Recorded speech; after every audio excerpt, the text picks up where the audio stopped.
Cümleten selamun aleyküm hanımlar. Divapatik YouTube kanalıma hepiniz hoş geldiniz. Bugün birlikte iki şiş dikişsiz çok güzel bir patik yapacağız. Ben patiğimde açık mavi ve siyah olmak üzere iki tane normal patiklik ip kullandım. Şişlerim 3 numara. Modelim de şöyle. Çok güzel, çok şık, çok güzel bir model oldu hanımlar. Patiğimizin hiçbir yerinde dikişimiz yok. Tabanımız, topuğumuz. Bu modeli ben Instagram'dan arkadaşım Funda'nın Örgü Dünyası sayfasından aldım. Üstelik bu modelin turnus işi olarak yapılış videosu da Funda'nın Örgü Dünyası YouTube kanalında var. Turnus işi olarak yapmak isteyenler arkadaşımın kanalına bakabilirler. Bu patik benim elimin ölçülerine göre 37, 38, 39 numara ayaklar için uyumlu oldu. Hemen patiğimi kenara bıraktım. Birlikte başlayalım. Hanımlar, patiğimize ben kenar bölümden başladım. Yani şu bölümden başladım. Mavi ipim ile 22 ilmek olarak 22 ilmek atacağım. Şu birinci ilmeğim, 2, 3, 4, 5. Bu şekilde 22 ilmek atalım gelelim. 22 ilmeğimi attım hanımlar. Hemen şu ucuna bir düğüm atacağım. Şöyle. Baştan sona haroşa yapacağız patiğimizde. Ben örgümüzün hem arka yüzünde düz örgü örerek haroşalarımı elde ediyorum. Kenar ilmeğimi aldım. İlmeklerimi düz yani haroşa olarak örüyorum. Bu şekilde sıra sonuna kadar örelim gelelim. Evet, sıra sonuna kadar ördüm. Geri dönüyorum. Şimdi ön yüzdeyim. Ön yüzde olduğumuzu şöyle kabul ediyorum. Şu başlangıç ipimiz eğer sol taraftaysa ön yüzdeyiz demektir. Bakın burada bir diş haroşamız oluştu mavi ipimiz ile. Buraya bir diş haroşa daha öreceğiz. Ön yüzdeyim. Sıra sonuna kadar ilmeklerimi düz öreceğim. Sonra geri döneceğim. Arka yüzde yine düz öreceğim. Bir diş haroşamız daha olacak. Bu şekilde bir diş haroşa daha örelim gelelim. Evet, bir diş haroşa daha ördüm hanımlar. Burada iki diş haroşamız oluştu. Artık modelimize başlayacağız. Yani şu modellerimizi. Bu modellerimiz 4 sıradan oluşuyor. Şimdi ön yüzdeyim. Modelde birinci sıramız. Hemen siyah ipimi de hazırlayacağım yanıma. Şöyle. Bu modelimizin birinci sırasında kenar ilmeğim ile birlikte toplam 10 ilmek mavi örüyorum. Kenar ilmeği 1, 2, 3, 4, 5, 6, 7, 8, 9, 10. 10 ilmek mavi ördüm. Siyahımı ekleyeceğim şimdi. 2 ilmek siyah öreceğim. Şu birinci ilmeğim. Hemen ilk ilmeğimi ördükten sonra siyah ipimin ucunu burada şöyle düğümlüyorum. Patiğim sökülmesin diye. Şu da ikinci siyah ilmeğim. 10 maviden sonra 2 siyah ördüm. Tekrar mavi ipimi alıyorum. 2 ilmek mavi, 1, 2. 2 tane siyah öreceğim. 1, şu ipimizin ucunda gizleyerek getirdim. 2. 10 mavi ördüm. 2 siyah, 2 mavi, 2 siyah. Tekrar 2 mavi. 2 siyah. Ve kalan 2 ilmeğimi mavi ile ördüm. Burada ikili ikili 3 tane siyah örmüş olduk. Bakın 1, 2, 3. Şimdi arka yüzdeyiz. Arka yüzde model kurulumu yapmayacağız. İlmeklerimizi gördüğümüz renklerle haroşa öreceğiz. Kenar ilmeğimi aldım. Yanındaki mavimi örüyorum. Arka yüzde renk değiştirirken ipi arkada bırakıyoruz. O şekilde bakın. Mavimi arkada bıraktım. Şöyle çaprazlamasına siyahımı aldım. 2 siyah ilmeğimi siyah ile örüyorum. Buradaki 2 mavi ilmeğim var. 2 mavimi mavi ile örüyorum. Yine bakın renk değiştiriyorum. 2 siyahımı örüyorum. Tekrardan renk geçişimi yaptım. 2 maviyi mavi ile örüyorum. Yine renk geçişimi yaptım. 2 ilmek siyahım var. Siyah ile örüyorum. Bakın siyahı yine arkada bıraktım. Mavi ipimi aldım. Kalan 10 ilmeğimi mavi ipim ile örüyorum. Böylece modelimizin birinci sırasını tamamladık. Ön yüzde ve arka yüzde modelimizi yapınca bir sırası tamamlanıyor. Evet. Şimdi geri dönüyorum. Ön yüzdeyiz. Modelde ikinci sıramız. İkinci sıramızda 8 ilmek mavi örerek başlıyorum. Kenar ilmeği 1, 2, 3, 4, 5, 6, 7, 8. Tekrar siyahımı aldım. Bu siyahlı modelimiz sağa doğru kayıyor. Bakın 2 siyah. Hemen maviyi alıyorum. 2 mavi. Tekrardan 2 siyah. Mavimi aldım. 2 mavi. 2 ilmek siyah. Bakın 3 tane siyahım oldu. 1, 2, 3 yani üçlü grup halinde. Hemen mavimi alıyorum. Kalan 4 ilmeğimi mavi ile örüyorum. Modelimiz sağa doğru böyle ikişer ilmek kaymış oldu. Şimdi arka yüzde ilmekleri yine gördüğümüz renklerle haroşa örüyoruz. Mavi ilmeklerimi mavi ile örüyorum. Siyah ilmeklerimi de siyah ile. Arka yüzde model kurulumu yapmıyoruz. Bakın yine siyahımı arkada bırakıyorum. 2 mavi ilmeğimi mavi ile örüyorum. Tekrar siyahımı aldım. Yeniden mavimi aldım. 2 mavimi örüyorum. Siyahımı aldım. Tekrar mavi aldım. Kalan 8 ilmeğimi de mavi ile örüyorum. Arka yüzde modelin ikinci sırasını da tamamlamış olduk hanımlar. Şimdi geri döndüm. Ön yüzde modelimizde 3. sıradayız. Bu sıramızda ilk 6 ilmeğimi mavi ile örüyorum. Kenar ilmeği 1, 2, 3, 4, 5, 6. Ardından şöyle siyahımı aldım. Yine modelimiz ikişer ilmek sağa kayıyor. 2 siyah, 2 mavi, 2 siyah, 2 mavi, 2 siyah. Bakın ikişerli siyahtan 3 tane oldu. Kalan 6 ilmeğimi mavi ile örüyorum. 3. sıramız da bu şekildeydi. Şöyle. Tekrar geri dönüyoruz hanımlar. Yine arka yüzde ilmeklerimizi gördüğümüz renklerle haroşa örüyoruz. Tekrar siyahımı aldım. 2 siyahımı siyah ile örüyorum. Arka yüzde renk geçişlerinde ipimi ters tarafta bırakıyorum. Patiğimizin ters yüzünde. Tekrardan siyahımı aldım. 2 siyah. Mavimi aldım. 2 mavi. Tekrar siyahımı aldım. 2 siyah. Ve kalan 6 ilmeğimi mavi ipim ile örüyorum hanımlar. Böylece arka yüzde modelin 3. sırasını da tamamlamış olduk. Şimdi geri dönüyorum. Ön yüzde modelimizde 4. ve sonuncu sıramı yapacağım. Bu sıramda kenar ilmeğimle birlikte toplam 4 ilmek mavi örüyorum. 3, 4. Tekrar siyahımı aldım. 2 siyah, 2 mavi, tekrar 2 ilmek siyah, 2 ilmek mavi ve bakın 3. kez 2 tane daha siyah örüyorum. Mavimi aldım. Kalan 8 ilmeğimi mavi ile örüyorum. Modelimizin son sırası da bu şekildeydi. Şöyle. Tekrar geri dönüyorum. Arka yüzdeyim. Arka yüzde yine ilmeklerimi gördüğüm renklerle haroşa örüyorum. Mavi ilmeklerimi mavi ipim ile, siyah ilmeklerimi de siyah ipim ile.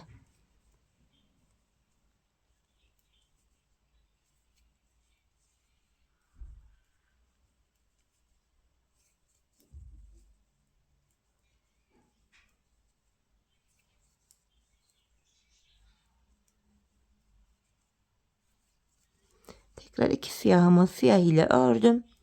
Kalan 4 ilmeğim mavi. Böylece birinci modelimizi tamamlamış olduk hanımlar. Şöyle. Şimdi model aralarında bir diş mavi haroşamız var. Bakın şurada. Buraya bir diş mavi ipimiz ile haroşamızı öreceğiz. Siyah ipimiz burada bekleyecek hanımlar.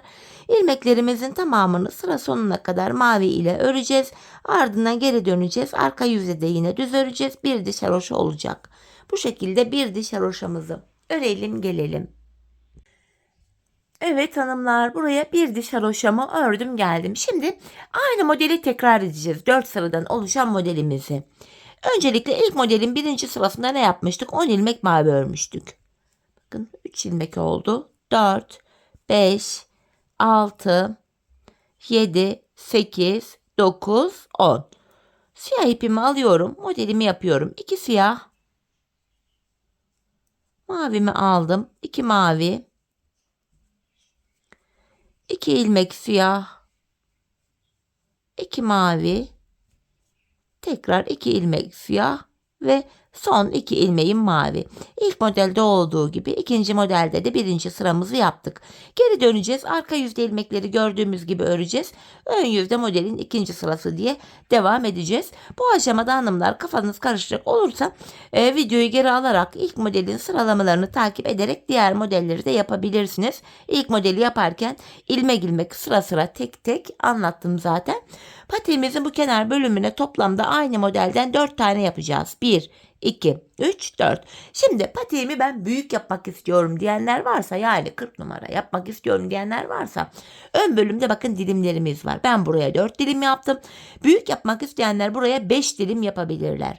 Ya da ben küçük yapacağım 35-36 numara diyenler varsa da ön bölüme 4 değil de bir dilim eksik, yani 3 dilim yapabilirler. Böylece patiğin boyu küçülür. Şimdi bu kenarımız 4 modelden oluşuyor. Şu ilk yaptığımız modelin aynısından buraya toplam 4 tane yapalım. Gelelim hanımlar, ardından ön dilimlerine birlikte başlayacağız. Evet hanımlar, 4 tane modelimi bu şekilde ördüm geldim. 4. modelimden sonra yine mavi ipim ile bir diş haroşa ördüm. Şimdi ön bölüme hem oval şekil kazandıracağız hem de aynı modelimizi kuracağız. Bu ön bölümdeki şeklimiz toplamda 9 sıradan oluşuyor hanımlar. Şimdi ön dilimlerinde ilk sıramızı yapıyorum. Bu ilk sıramızda hanımlar 10 ilmek mavimi yine örüyorum. 3, 4, 5, 6, 7, 8, 9, 10. Tekrardan alttan siyahımı aldım. Buraya 2 siyah, 2 mavi, 2 siyah, 2 mavi ve yine 2 ilmek siyah ördüm. 20 ilmeğimiz var. 22 ilmeğimiz vardı hanımlar toplamda. Bu 20 ilmeğimizi bu şekilde ördük. Şimdi sondaki 2 ilmeği örmeyeceğiz. Her defasında yanda kenarda 2 ilmek bırakacağız. Şimdi geri dönüyorum. Arka yüzde ilk ilmeğimi yine düz ördüm. Siyah ilmeğimi. İkinci siyahı da ördükten sonra tekrar ipimi arkada bıraktım. Renk geçişi yaptım. Arka yüzde yine ilmeklerimizi gördüğümüz renklerle örüyoruz. Mavileri mavi, siyahları siyah ile. 22 ilmeğimiz vardı. 20 ilmek ördük, geri döndük. Tekrar maviyi aldım. Kalan 10 ilmeğimi mavi ipim ile örüyorum. Bu dilimimizin ilk sırasını bu şekilde tamamlamış olduk. Şimdi geri döndüm. Ön yüzde dilimde ikinci sıramız hanımlar. Bu sıramızda 8 tane mavi örüyorum. 2, 3, 4, 5, 6, 7, 8. Siyah ipimi alıyorum yine. 2 ilmek siyah, 2 mavi, 2 siyah, 2 mavi ve yine 2 ilmek siyah ördüm. Bakın 2 ilmek daha bıraktık. Yani bu defa 18 ilmek ördük. Her seferinde dediğim gibi 2'şer ilmek bırakacağız kenarda. Geri dönüyorum. Yine ilk ilmeğimi düz örerek başladım. Arka yüzde tekrar siyahları siyah ile, mavileri mavi ile haroşa örüyorum.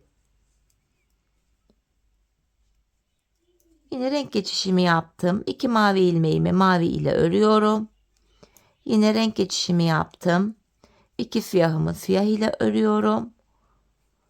Tekrar mavimi aldım. Kalan 8 ilmeğimi mavi ipim ile örüyorum. Şimdi geri döndüm. Ön yüzde bu dilimimizde 3. sıramızı yapacağız hanımlar. Bu sıramızda 6 ilmek mavi örüyorum. 3, 4, 5, 6. Siyahımı aldım. 2 siyah, 2 mavi, 2 siyah, 2 mavi ve tekrar siyahımı aldım. 2 ilmek siyah örüyorum. Bu defa 16 ilmek ördük. Bakın bu defa 2 ilmek daha bıraktım. Kenarda 6 ilmek kaldı. Geri dönüyorum. Arka yüzde yine ilk ilmeğimi düz ördüm. Diğer ilmeklerimi gördüğüm renklerle örüyorum. Mavileri mavi, siyahları da siyah ipim ile. Dilimimizin 3. sırası arka yüzde bu şekildeydi. Yeniden siyahımı aldım. 2 siyahımı siyah ile örüyorum. Mavimi aldım. 6 mavi ilmeğimi mavi ipim ile örüyorum hanımlar. Bu şekilde. Şimdi geri döndük. Bu dilimimizde 4. sıramızı yapacağız. Bu defa 4 ilmek mavi örüyorum. Tekrar siyahımı aldım. 2 siyah, 2 mavi, 2 siyah, 2 mavi ve 2 ilmek siyah ördüm. Bakın kenarda 2 ilmek daha bıraktım. Burada 8 ilmek bırakmış olduk.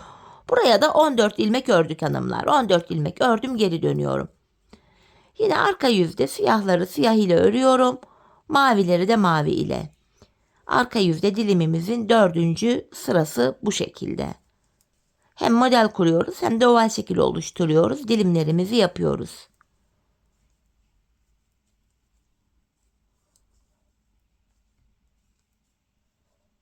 Model 4 sıradan oluşuyordu zaten bu siyahlı yaptığımız model. Dilimin siyahlı bölümünü tamamlamış olduk. Şimdi mavi ipimizle devam edeceğiz. Ön yüzde 5. sıramız hanımlar. Bakın 4 sıradan oluşan dilimi buraya yaptık. Şimdi 5. sıramız, siyahı kullanmayacağım. Mavi ile devam edeceğim. En son 14 ilmek örüp geri dönmüştüm. Şimdi 2 ilmek daha bırakacağım. 12 ilmek örüp geri döneceğim. Kenar ilmeği 1. Mavi ile gidiyorum. 2, 3, 4, 5, 6, 7, 8, 9, 10, 11, 12 ilmek ördüm. Bir önceki sırada 14 örmüştük. Şimdi 12 ördük. 2 ilmek daha bıraktık. Yine arka yüzde ilk ilmeğimi düz örerek başladım. İlmeklerimin tamamını düz örüyorum.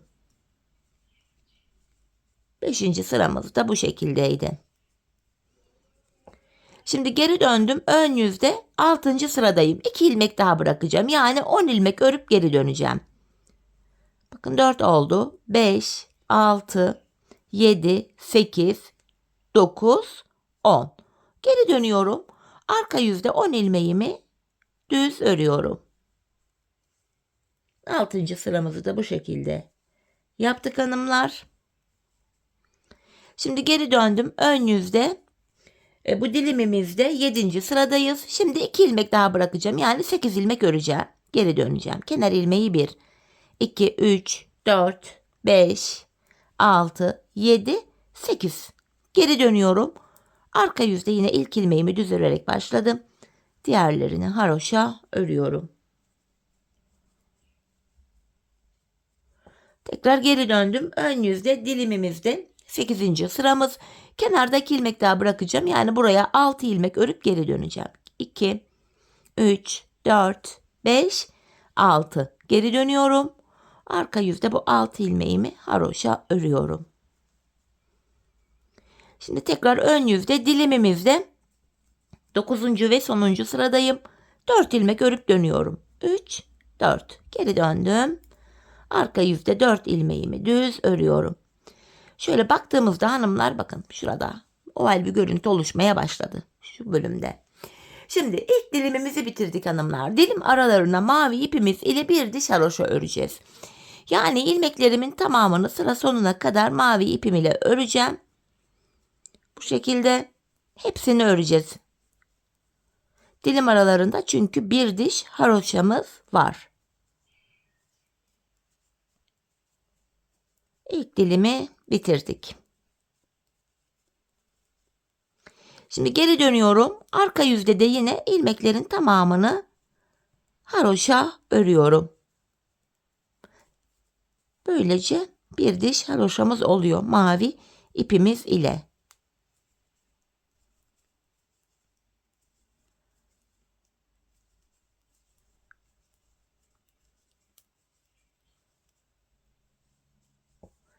Evet, şimdi ilk dilimi yaptık. Yine ikinci dilime başlayacağız. İlk dilim 9 sıradan olacak. İlk dilimi nasıl yaptıysak ikinciyi de aynı şekil yapacağız. Kafanız karışmasın, yine bir başlayalım. İlk sırasını göstereceğim. İlk dilimi nasıl yapmıştım hanımlar? Öncelikle 10 ilmek mavi örmüştüm. Hem siyahlı modeli kuracağım hem dilimimi yapacağım. Her seferinde kenarda 2'şer ilmek bırakacağız. En son 4 ilmek kalana kadar. Bakın burada 4, 8, 9 ilmek oldu. Bir daha ördüm 10. 10 mavimi ördüm. Siyahımı alıyorum. Yine 2 siyah, 2 mavi,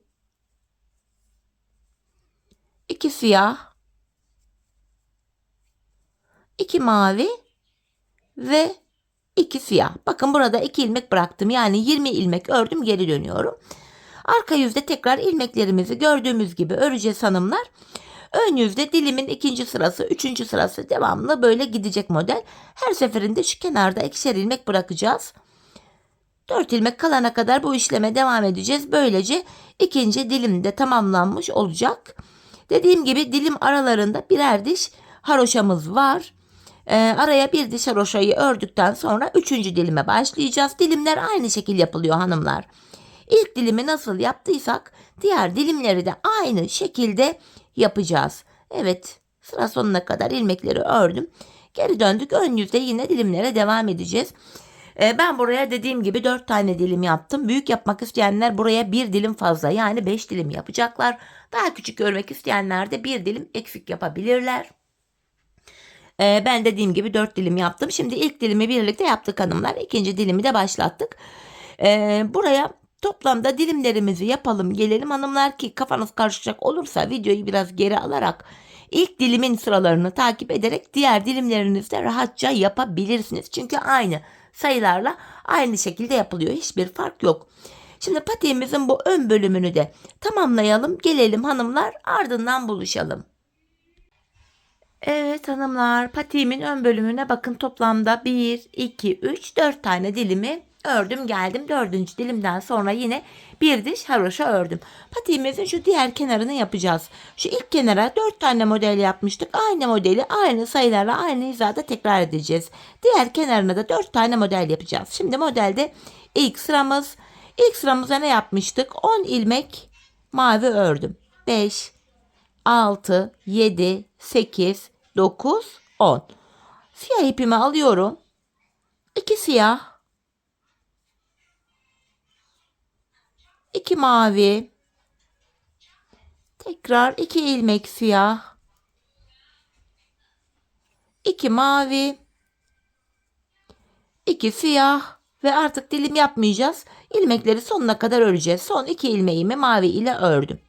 Modelde ilk sıramızı yaptık. Şimdi geri döneceğiz. Arka yüzde ilmekleri gördüğümüz gibi öreceğiz. Sonra modelin ikinci, üçüncü, dördüncü sırası diye devam edeceğiz. Yani şu ilk bölümde yaptığımız işlemlerin aynısını bu tarafa da yapacağız hanımlar. Hiçbir fark yok. Aynı işlem tekrar edecek. Patiğimizin bu bölümüne 4 tane model yapmıştık bu şekilde. Bu bölümüne de yine 4 tane model yapacağız. Burada da yine model aralarına birer diş mavi haroşa öreceğiz. İlk modele başlarken burada 2 diş haroşamız vardı. Modeli bitirdikten sonra da, yani 4. deseni de bitirdikten sonra en son tekrar 2 diş haroşa öreceğiz hanımlar. Burada yine kafanız karışacak olursa videoyu başa alarak şu ilk modelin sıralamalarını takip ederek yine aynı şekilde diğer modelleri de yapabilirsiniz. Şimdi yine bu bölüme toplamda 4 modelimizi yapalım. Ardından 2 diş haroşamızı da mavi ipimiz ile örelim gelelim. Evet hanımlar, patiğimin bu diğer kenarını da tamamladım geldim. 4 tane modelimi yaptım. 4. modelimden sonra da artık siyah ipimi kestim. Ucunu arkaya düğümledim. Ve 2 diş haroşamı da mavi ipim ile ördüm. Şimdi ön yüzdeyim. İlmeklerimi keseceğim hanımlar. İkişer ikişer toplayarak ilmeklerimi kesiyorum. Biraz gevşek bir kesim yapacağım hanımlar. Çünkü patiğimizin topuk bölümünü yaparken bu kesim yaptığımız, bakın V şeklinde ilmek yerleri var. Buralardan ilmekler çıkartacağız. İlmekleri kolay çıkartabilmek için gevşek bir kesim yapmamızda fayda var. İlmeklerin tamamını kesiyorum. Bu şekilde. Sonra patiğimizin tabanına başlayacağız.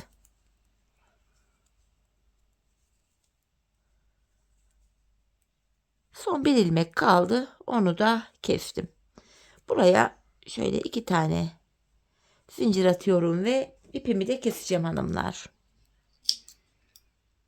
Kenar bölümlerini, üst bölümlerini tamamladık. İşte. Şimdi patiğimizin şu geniş bölümlerinden tabanımız için ilmekler çıkaracağız.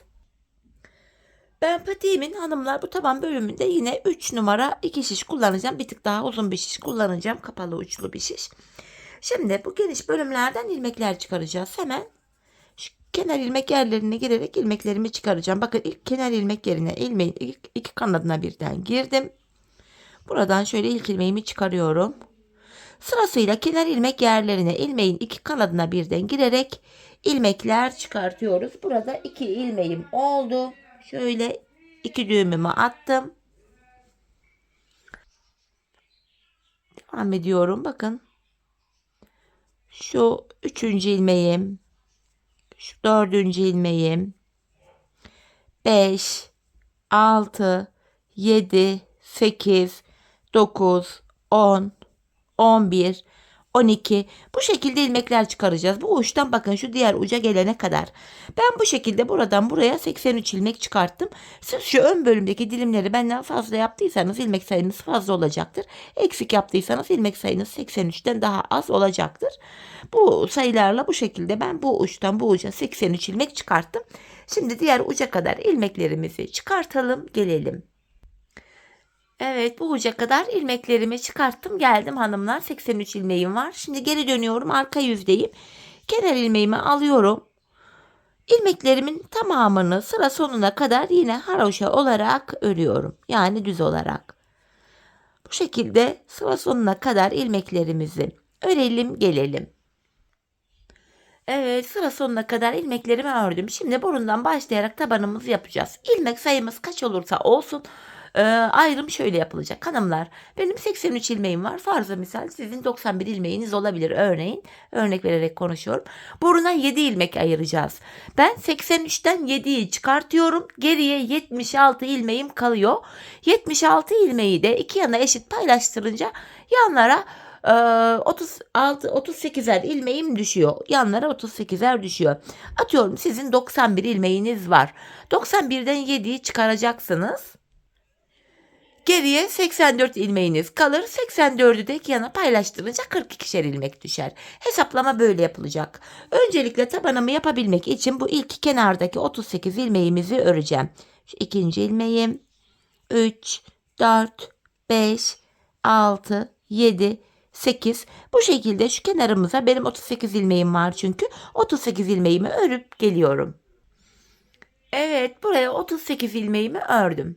Şimdi burnumuz için 7 ilmek daha örüyorum. 1, 2, 3, 4, 5, 6, 7. Saydığımız anda hanımlar bu kenarda da 38 ilmeğimiz kalıyor. 7 ilmeğimi ördükten sonra geri dönüyorum.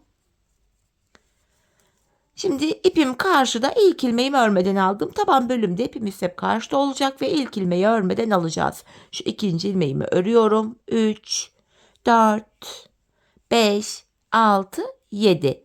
Buruna ayırdığım 7 ilmeğimi tekrar ördüm. Şimdi geri dönüyorum. Şimdi hanımlar artık tabanımızdaki burun kısmındaki 7 ilmek ile bir diş haroşamızı ördük. Tabanımız 11 ilmek olacak ve 11 ilmek olana kadar da her sırada yanlardan birer ilmek örerek ortaya ekleyeceğiz. Şimdi yine ipim karşıda, ilk ilmeğimi aldım, 7 ilmeğimi örüyorum. 3 oldu, 4, 5, 6, 7. Bir ilmek de bu kenardan örerek ortaya ekledim. 8 oldu. Geri dönüyorum. Şimdi burunda 8 ilmeğimiz var. Yine ipim karşıda, ilk ilmeğimi örmeden aldım. 8 ilmeğimi öreceğim. 3, 4, 5, 6, 7, 8. Bir ilmek de bu kenardan örerek ortaya ekledim. 9 oldu. Geri döndüm. Yine ipim karşıda, ilk ilmeğimi aldım.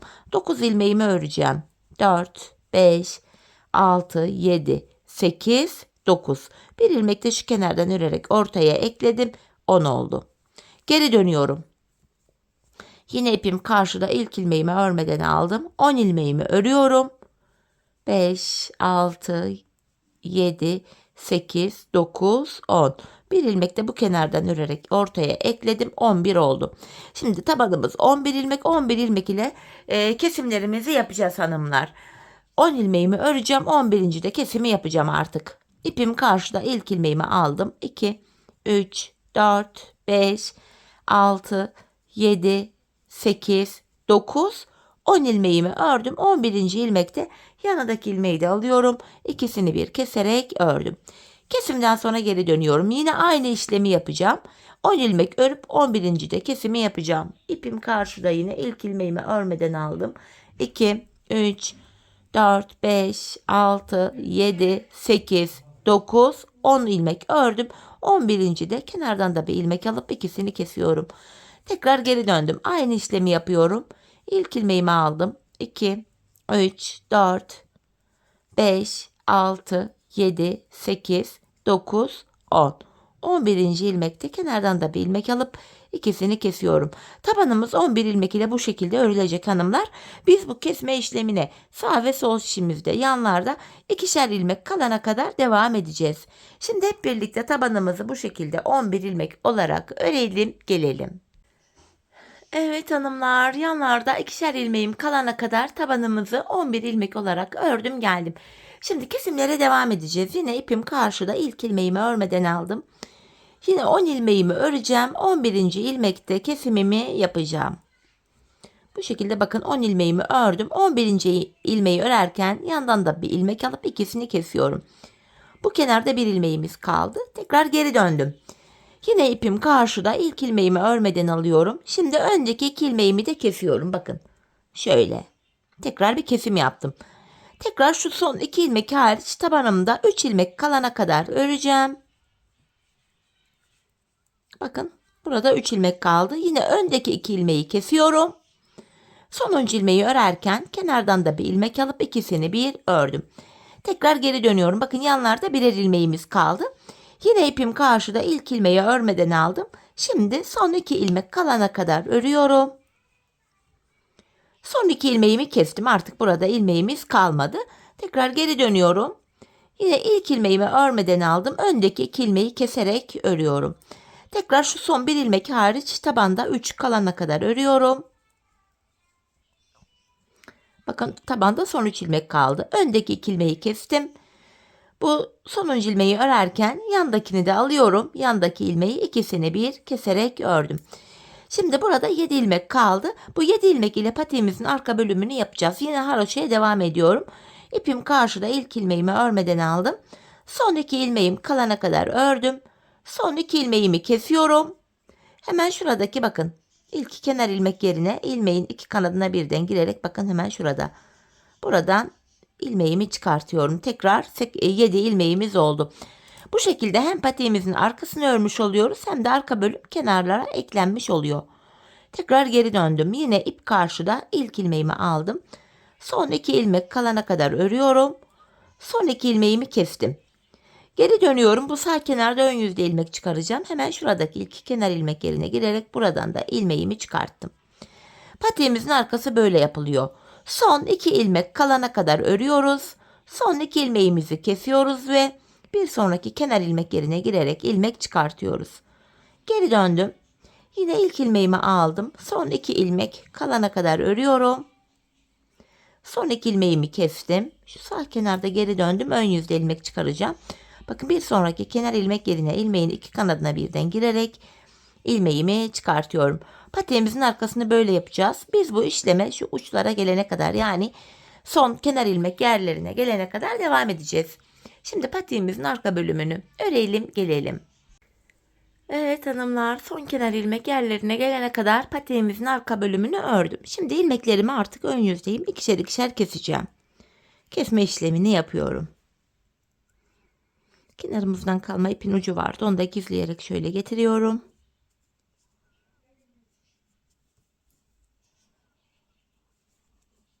Son bir ilmek kaldı. Onu da kestim. Şu kenarımızda bir boşluk görüntü oluşmasın diye dibine batarak burayı düzlüyorum. 2 tane de zincir çektim ve ipimi de keseceğim. Patiğimizin bu arka bölümünü tamamladık hanımlar. Örgü bölümü de bitti böylece. Hemen iplerimizin uçlarını şu arka ilmek aralarına girerek şöyle güzelce gizleyeceğim. Bir de kenar tığlamamız var. Tek sıradan olacak. Hemen onu nasıl yaptığımı da sizlere göstereceğim. Hemen uçlarımızı gizleyeyim önce. Hanımlar, bu uçlarımızı mutlaka gizleyelim. Yoksa ayağı giydikten sonra dışarı çıkar. Hoş bir görüntü olmaz. Evet. Kenar tığlamamızda siyah ipimizi kullandım. Hemen siyah ipimi alıyorum. Şöyle. Öncelikle tığımı da aldım. Bir ilmek oluşturuyorum. Topuğumuzu bitirdiğimiz yerden itibaren hemen şuradan ilmeğimi buraya sabitliyorum. Bu şekilde. Şimdi yapacağım işlem şu. İpimi tığıma doluyorum. Bakın, öndeki kenar ilmek yerine ilmeğin iki kanadına birden girerek şöyle ilmek çıkartıyorum ve tığımdaki 3 ilmeği topluyorum. İpimi tığıma doladım. Kenar ilmek yerine batarak bir ilmek çıkartıyorum ve şöyle tığımdaki 3 ilmeği topluyorum. Sık iğne tekniği oluyor bu şekilde. Kenar tığlamamızı bu şekilde yapıyoruz. Böyle. Şimdi patiğimizin çevresini şu ilk başladığımız yere kadar tığlamaya bu şekilde yapalım, gelelim. Evet hanımlar, ilk başladığım yere kadar kenar tığlamamı tamamladım. En son buraya da 2 zincir çekiyorum ve artık siyah ipimi de kestim. Hemen siyah ipimin ucunu da bakın siyah aralara girerek şöyle gizleyeceğim. Patiğimiz bu kadardı hanımlar. Örmesi zevkli, çok güzel, şık bir model oldu. Evet, görünüşü şöyle patiğimizin, bakın. Haroşa örgü olduğu için şöyle esneklik payı var. Ayağı saran güzel, hoş bir patik oldu. Hemen manken ayağıma da giydireyim. Birlikte modelimizin ayaktaki duruşuna da bakalım. Şöyle giydireceğim. Ben çok beğenerek, çok severek yaptım hanımlar. Umarım sizler de benimle birlikte patiğinizi beğenerek, severek yaparsınız. Yapacak olanlara da şimdiden kolay gelsin diyorum. İşte hanımlar, hemen şöyle bir düzelteyim. Bakın, modelimizin ayaktaki duruşu da bakın şöyle tam oturdu. Tabanımız yine dikişsiz olması itibariyle de çok kullanışlı, ayağı rahatsız etmiyor. Topuk kısmı bu şekilde. Model bu. Evet hanımlar, yine birlikte güzel bir modelin daha sonuna geldik. Umarım sizlere faydalı, hoş bir video olmuştur.